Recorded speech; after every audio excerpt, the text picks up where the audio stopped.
नमस्कार विद्यार्थी मित्रांनो, मी assistant professor Jaya Kawale, GS college of commerce वर्धाच्या ई लर्निंग प्लॅटफॉर्मवर आपणा सर्वांचे स्वागत करते।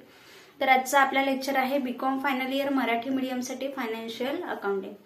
तर विद्यार्थी मित्रांनो, आपण होल्डिंग कंपनीचे प्रॉब्लेम्स बघत होतो आणि त्यामध्ये मागील लेक्चरमध्ये आपण प्रॉब्लेम नंबर 4 बघितला, ज्याचा फर्स्ट पार्ट आपण एका लेक्चरमध्ये घेतलेला आहे आणि आज त्याच प्रॉब्लेम नंबर 4 चा सेकंड पार्ट आपण बघतो आहे, जो की आहे आपलं actual solution consolidated balance sheet. तर चला तर बघूया कन्सोलिडेटेड बॅलन्स शीट। जसं त्या प्रॉब्लेम नंबर 4 मध्ये 2 कंपनीज होत्या, त्यामध्ये होल्डिंग कंपनी होती आर कंपनी लिमिटेड आणि जी दुसरी सबसिडरी कंपनी आहे ती आहे एस लिमिटेड। तर आपल्याला होल्डिंग कंपनीच्या बुक्स मध्ये कन्सोलिडेटेड बॅलन्स शीट तयार करायची आहे। तर हेडिंग द्यायचं आहे आपल्याला consolidated balance sheet of R limited and its consolidated S limited as on 31 March 1999। जे इयर एंडिंग असेल ते इयर एंडिंग आपल्याला त्या ठिकाणी लिहायचं आहे। आता कन्सोलिडेटेड बॅलन्स शीट तयार करत असताना क्वेश्चन मध्ये आपल्याला होल्डिंग आणि सबसिडरी दोन्ही कंपनीच्या बॅलन्स शीट दिलेल्या असतील, त्या बॅलन्स शीट मधनं आपल्याला असेट्स अँड लायबिलिटीज घ्यायचे आहे। मात्र कन्सोलिडेटेड बॅलन्स शीट तयार करत असताना आपल्याला हे लक्षात ठेवायचं आहे आणि अतिशय महत्वाचं आहे की कन्सोलिडेटेड बॅलन्स शीट मध्ये जेव्हा आपण शेअर कॅपिटल आणि रिझर्व्ह आणि सरप्लस लिहित असतो, त्यावेळी शेअर कॅपिटल आणि रिझर्व्ह आणि सरप्लस हे फक्त आणि फक्त होल्डिंग कंपनीचेच घ्यायचे आहे। सबसिडरी कंपनीचं शेअर कॅपिटल आणि सबसिडरी कंपनीचे reserve and surplus consolidated balance sheet मध्ये येणार नाही। मात्र इतर सर्व असेट्स आणि लायबिलिटीज आपल्याला दोन्ही कंपन्यांच्या कंबाईन करून कन्सोलिडेटेड बॅलन्स शीट मध्ये लिहायचे आहे। अपवाद यामध्ये की जर होल्डिंग कंपनी आणि सबसिडरी कंपनी यांच्यामध्ये आपापसामध्ये जर काही व्यवहार झालेले असतील, म्हणजे जर इंटरडेप्ट ट्रान्झॅक्शन असेल किंवा इंटर कोओविंग असेल, तर त्याचा जो उल्लेख आहे तो कन्सोलिडेटेड बॅलन्स शीट मध्ये केला जात नाही। त्यामुळे जर इंटरडेप्ट ट्रान्झॅक्शन दिलेले असतील तर ते त्या पर्टिक्युलर आयटम मधून आपल्याला लेस करायचं असते। असेट्स लायबिलिटीज दोन्ही बाजूला पर्टिक्युलर एखाद्या आयटम मध्ये, जसं क्रेडिटर्स आणि डेटर्स मध्ये आहे, बिल्स पेएबल आणि बिल्स रिसिवेबल मध्ये आहे, या प्रॉब्लेम मध्ये सुद्धा आपल्याला ती ऍडजस्टमेंट आहे। तर त्याचा जो उल्लेख आहे तो यामध्ये करायचा नसतो, त्यामुळे ते पर्टिक्युलर त्या पदामधून मायनस होईल। लक्षात आलंय? त्यानंतर सिंपल बाकीच्या लायबिलिटी ज्या आणि असेट्स आहे त्या आपल्याला दोन्हीच्या कंबाईन करून या कन्सोलिडेटेड बॅलन्स शीट मध्ये घ्यायचे आहे। चला तर आधी आपण लायबिलिटी साइड बघूया। लायबिलिटी साइडला आपल्याला शेअर कॅपिटल घ्यायचं आहे। तर शेअर कॅपिटल आताच सांगितलं जसं की फक्त होल्डिंग कंपनीचं, तर होल्डिंग कंपनीचं issued and paid up capital आहे या ठिकाणी ₹10 लाख। त्यानंतर आहे reserve and surplus. Reserve and surplus मध्ये फक्त होल्डिंग कंपनीचेच रिझर्व्ह अँड सरप्लस, तर यामध्ये जनरल रिझर्व्ह ₹1 लाख आणि मायनॉरिटी इंटरेस्ट, जे की आपण आता जे फर्स्ट पोर्शन मध्ये कॅल्क्युलेट केलेलं आहे। मायनॉरिटी इंटरेस्ट म्हणजे मायनॉरिटी शेअर होल्डर्सचा जो हिस्सा आहे तो मायनॉरिटी इंटरेस्ट लायबिलिटी आहे आपली आणि म्हणून ते 1,34,000 या ठिकाणी घ्यायचं आहे। त्यानंतर आहे profit and loss account. Profit and loss account मध्ये सुद्धा होल्डिंग कंपनीचंच बॅलन्स या ठिकाणी घ्यायचं आहे। Profit and loss account R लिमिटेडचा बॅलन्स घेतला आपण ₹1,10,000। त्यामध्ये ऍड होईल share in revenue profit of R limited, R लिमिटेडचा रेव्हेन्यू प्रॉफिट मधला हिस्सा। क्लिअर? मग किती आहे? 32,000। टोटल झाली आहे 1,42,000। रिमेनिंग पार्ट आपण जेव्हा जे अनरिअलाइज प्रॉफिट आहे जे ऍडजस्टमेंट मध्ये बघूया। त्यानंतर कॅपिटल रिझर्व्ह एक आपलं राहिलेला आहे। कॅपिटल रिझर्व्ह हा रिझर्व्ह अँड सरप्लसचा पार्ट आहे, जो की आपण गुडविलचं कॅल्क्युलेशन करताना आपला कॅल्क्युलेट झालेला होता। तो आहे कॅपिटल रिझर्व्ह ₹4,000। क्लिअर? त्यानंतर करंट लायबिलिटीज। तर करंट लायबिलिटीज मध्ये सन्ड्री क्रेडिटर्स आणि बिल्स पेएबल या 2 लायबिलिटीज आपल्याकडे आहे।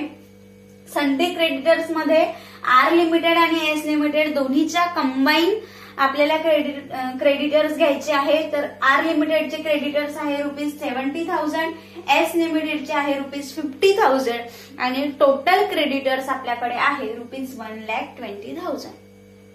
देन बिल्स पेएबल, तर बिल्स पेएबल आर लिमिटेडचे बिल्स पेएबल घेतले आपण 10,000, एस लिमिटेडचे बिल्स पेएबल घेतले 5,000.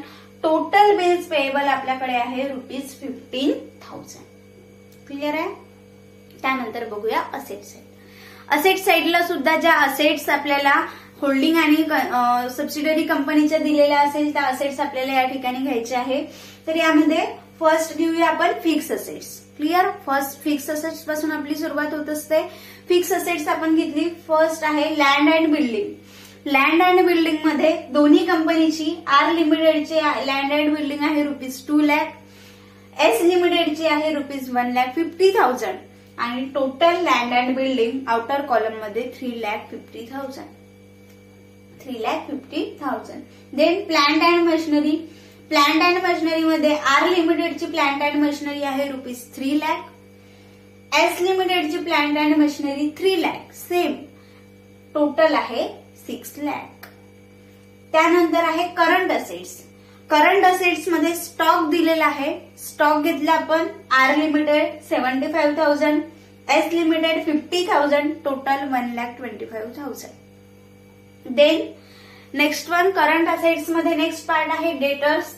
तर डेटर्स मध्ये आपल्याला आर लिमिटेडचे आपण डेटर्स घेतलेले आहे 50,000, एस लिमिटेडचे डेटर्स घेतले 60,000, टोटल डेटर्स आहे आपल्याकडे 1,10,000. त्यानंतर बिल्स रिसिवेबल. बिल्स रिसिवेबल मध्ये सुद्धा आर लिमिटेडचे बिल्स रिसिवेबल 10,000, त्यानंतर एस लिमिटेडचे बिल्स रिसिवेबल 5,000 आणि टोटल बिल्स रिसिवेबल आपल्याकडे आहे ₹15,000. आणि त्यानंतर करंट असेट मधला शेवटचा आणि महत्वाचा पार्ट आहे cash and bank. Cash and bank मध्ये सुद्धा आर आणि एस दोन्हीच आपल्याला कंबाईन करायचं आहे. तर आर लिमिटेडचं कॅश अँड बँक बॅलन्स आहे ₹1,55,000, एस लिमिटेडचं आहे ₹1,60,000. Total cash and bank balance आपल्याकडे आहे ₹3,15,000. क्लिअर आहे. ज्या लायबिलिटीज अँड असेट्स होत्या त्या दोन्ही कंपन्यांच्या आपण कंबाईन करून या ठिकाणी लिहिलेले आहे, घेतलेले आहे. आता बघायचं आहे आपल्याला ऍडजस्टमेंट. 3 ऍडिशनल इन्फॉर्मेशन मध्ये आपल्याला 3 महत्वाच्या ऍडजस्टमेंट दिलेले आहेत. त्यापैकी 2 ऍडजस्टमेंट या इंटरडेप ट्रान्झॅक्शन आहे, इंटरकोविंग आहे. तर एक ट्रान्झॅक्शन, एक ऍडजस्टमेंट ऍडिशनल इन्फॉर्मेशन आपल्याला अनरिअलाइज प्रॉफिटची दिलेली होती. तर फर्स्ट ऍडजस्टमेंट आहे ती आपण बघूया. तर फर्स्ट ऍडजस्टमेंट दिलेली होती आपल्याला bills receivable of R limited include ₹3,000 accepted by S limited. म्हणजे आर लिमिटेडच्या बिल्स रिसिवेबल मध्ये एस लिमिटेडने एक्सेप्ट केलेले बिल्स इन्क्लूड आहे. किती रुपये? ₹3,000. आता आर लिमिटेडच्या बिल्स रिसिवेबल मध्ये आहे. तर बिल्स रिसिवेबल मधनं आपल्याला लेस करायचं आहे इंटर कोविंग. आता आर लिमिटेडच्या म्हटलं तर आर लिमिटेड मधून लेस न करता आपण आधी दोन्हीची कंबाईन बेरीज केली आणि त्यामधनं आपण मग ते लेस करत आहोत. तर या ठिकाणी इंटर कोविंग ₹3,000, 15,000 मधनं 3,000 गेले, राहिले 12,000. तर आउटर कॉलम मध्ये अमाऊंट आलेली आहे बिल्स रिसिवेबलची ₹12,000. आता जसं आर लिमिटेडच्या बिल्स रिसिवेबल मध्ये इन्क्लूड आहे, एक्सेप्ट कोणी केलेले आहे? एस लिमिटेडने. म्हणजेच याचा दुसरा पार्ट काय आहे? एस लिमिटेडच्या बिल्स पेएबल मध्ये इन्क्लूड आहे. बरोबर आहे. तर बिल्स एस लिमिटेडच्या बिल्स पेएबल मध्ये इन्क्लूड असलेली कोविंग जी आहे ती लेस करायची आहे. Inter coaching ₹3,000. क्लिअर. तर 15,000 मधनं 3,000 लेस झाले. इथे सुद्धा बाहेर आउटर कॉलम मध्ये अमाऊंट आलेली आहे ₹12,000. समजत आहे. एक पार्ट सपोज आता या ठिकाणी एस लिमिटेडच्या बिल्स रिसिवेबल मध्ये असलं तरी आपण या ठिकाणावरून लेस केलं असतं आणि लायबिलिटी साईडला बिल्स पेएबल मधून लेस केलं असतं. कारण एका कंपनीचं बिल्स रिसिवेबल आहे तर दुसऱ्या कंपनीचं ते ऑब्व्हियसली बिल्स पेएबल होणार आहे. बरोबर आहे. तर म्हणून हे जे ट्रान्झॅक्शन आहे हे एकमेकांशी रिलेटेड यांचे आहे, म्हणून याला इंटर कोओविंग असं म्हटलं जाते. आणि इंटर कोओविंग हे आता जसं एकत्र बॅलन्स शीट आपण तयार केली तर आपल्याच घरची देयता आपल्याला दाखवणं बरोबर आहे का? नाही. जसं आपल्याच एकाच घरामध्ये आपण राहतो आणि आपण म्हणताय की नाही बा मी 10,000 रुपये घरी उसने दिलेले आहे आणि मला ते परत पाहिजे आणि मी माझ्या बॅलन्स शीट मध्ये लायबिलिटी साईडला ते शो करत आहे, बरोबर आहे का? ते नाही. आपल्या घरची देणी ही आपली देयता दर्शविली जाऊ शकत नाही आणि म्हणून हे इंटर कोओविंग जे आहे हे या ठिकाणी दर्शविल्या जात नाही किंवा कन्सोलिडेटेड बॅलन्स शीट मधून वगळण्यात येतात. त्यानंतर सेकंड ऍडिशनल इन्फॉर्मेशन बघूया. सेकंड इन्फॉर्मेशन आपल्याला दिलेली आहे, sundry debtors of R limited include ₹10,000 due from S limited. Sundry debtors R लिमिटेडच्या सन्ड्री डेटर्स मध्ये एस लिमिटेड कडून ड्यू असलेले 10,000 रुपीजचे जे डेटर्स आहे ते इन्क्लूड आहे. आता सन्ड्री डेटर्स याचाच दुसरा पार्ट जो एस लिमिटेड आहे त्याच्यामध्ये तो जो राहील तो क्रेडिटर्स राहील, बरोबर आहे. Sundry debtors of R limited, R लिमिटेडच्या सन्ड्री डेटर्स मध्ये इन्क्लूड आहे म्हणजे एस लिमिटेडच्या क्रेडिटर्स मध्ये इन्क्लूड असेल. तर या ठिकाणी इंटर कोओविंग 10,000 लेस होईल. कोणाकडून घेणे आहे आपल्याला? हे due from S limited, S limited कडून घेणे आहे म्हणून ड्यू फ्रॉम एस लिमिटेड. 10,000 लेस झाले. 1,10,000 मधनं 10,000 गेले. त्यानंतर आपल्या आउटर कॉलम मध्ये अमाऊंट आलेली आहे सन्ड्री डेटर्सची ₹1,00,000. क्लिअर. त्यानंतर सन्ड्री क्रेडिटर्स, एस लिमिटेडच्या सन्ड्री क्रेडिटर्स मध्ये ते 10,000 इन्क्लूड आहे जे की आर लिमिटेडला द्यायचे आहे. तर ड्यू टू आर लिमिटेड या ठिकाणी इंटर कोओविंग ड्यू टू आर लिमिटेड 10,000. 1,20,000 मधनं 10,000 लेस झाले. आउटर कॉलम मध्ये अमाऊंट आलेली आहे 1,10,000. त्याच पद्धतीने सेकंड, आता हा सेकंड ओव्हर. त्यानंतर थर्ड आणि मोस्ट इम्पॉर्टंट ऍडजस्टमेंट आपली आहे जे की आहे स्टॉक ऑफ एस लिमिटेड